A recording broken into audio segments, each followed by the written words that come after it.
All right. All right. Hey, guys and girls. I hope everyone's doing well. This is Rudy. So, I've got a lot of topics to cover here, and the only one I covered in part 2 was media lies to us and abolish the Federal Reserve, and 9/11 was an inside job, and 9/11 is a big lie. So let's keep going on, and I'll try to cover the rest of these topics as best I can. Okay, the global climate hoax. Al Gore and his movie Inconvenient Truth is nothing but propaganda. We've got this possible pole shift that's going on, and we know that there was an airport that had to redo the signs where the magnetic North Pole is no longer the actual geographic North Pole. It's off by a few degrees. And we've got animals dying in many different places, and people will always try to give a natural excuse for that, but I simply don't know. But I say it's very suspicious. I think Hosea 4:3, if I'm not mistaken, I'll look that up and try to put it in the information bar if that's wrong. But it talks about how the fish and the birds will be taken away. So I'm very concerned about the signs that we're seeing, the signs of the times, and this global climate hoax is also ties into chemtrails, because if they can convince the world that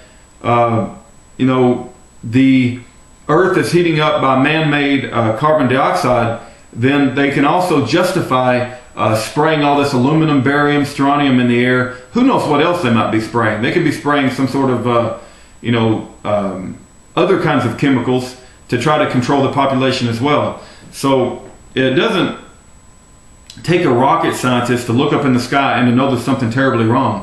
What surprises me is that there's so few people that see it. I see it. I see other people on YouTube that see it. But in my daily life, as I meet people and I try to point out the chemtrails and why do these things last for hours, that it just seems like a lot of people have been blinded, or they're just asleep to they're asleep to the truth. And I don't know why that is. It's so obvious to me. But, the truth is not a popularity contest. And the truth will come out. I think as Pastor James David Manning quoted someone else, the universe is bent towards truth. The truth will eventually come out. And I'm looking forward to that day. But, global climate hoax, they call it global warming, but as everything starts cooling down, they're trying to change their wording such that it's not called global warming anymore. It's called global climate change, because if they say global warming, it catches them in the lie, because it looks like it's going the other direction in some cases. But in any event, let's move on to the next topic. We've got evolution. And one of the best prophets of God that I've ever heard, and his son as well, Kent Hovind, and his son, I think his name is Eric Hovind, and their ministry, the Creation Science Evangelism. Wow! I mean, the effort that they put into to expose the evolution lie, and the fact that we did not, they assign mystical and magical and godlike properties to time and chance. Billions and billions of years, through many different chance circumstances, all of a sudden you and I arise. And they'll, over natural selection and random mutation, driven through the filter of survival of the fittest, it's absolutely the biggest joke I've ever heard of in my life. Evolution is one of Satan's lies and deceptions, and that will also be exposed, when the truth is made known. And thank God for Kent Hovind and the Creation Science Evangelism Ministry. Thank God for people like Kent Hovind. And they put him in jail on tax charges. I pray that the Lord will see fit to let him out soon. We need people like him back in the world, and I have a huge amount of respect and admiration for Kent Hovind and the work that he's given to the world. Okay, the next topic is youth education.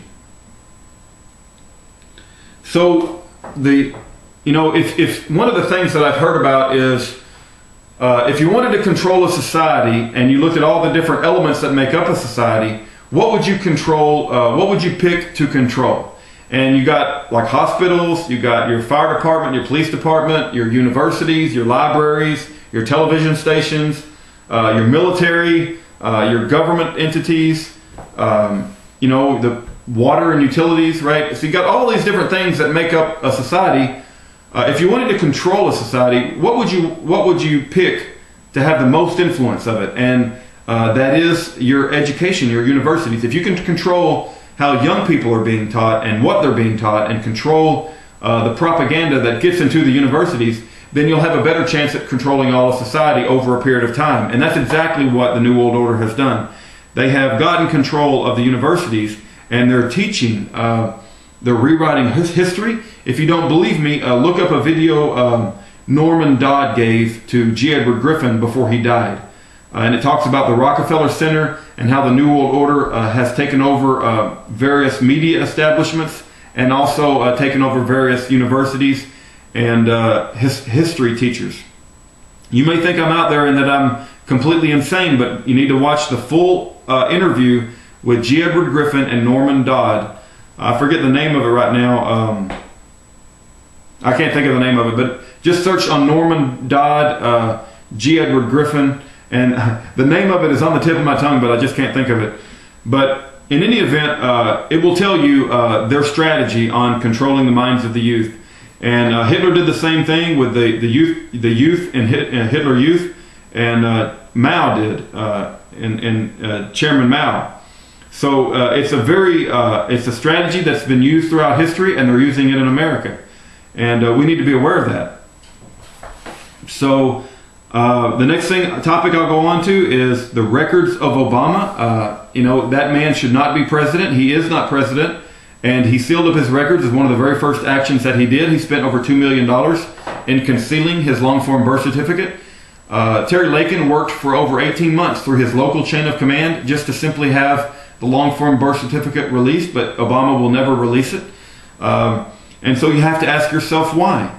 And, the governor of Hawaii, Abercrombie, said that he would work to get it released. He said he would work to put this to an end. But Obama took a vacation in Hawaii, and now we don't hear from Abercrombie anymore. So it's obvious to anybody who can see the truth that Obama is lying about his long-form birth certificate, and he has caused a huge dissension in America. And I even offered a $10,000 reward if Obama would release his long-form birth certificate by the end of, I think, November of last year. And he did not do it. There's been other rewards offered.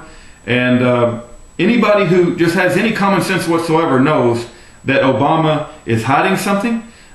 He doesn't have allegiance to the United States of America. He's not even the first black president. And you say, how can you say that? You don't even know what you're talking about. Obama doesn't understand the American black experience.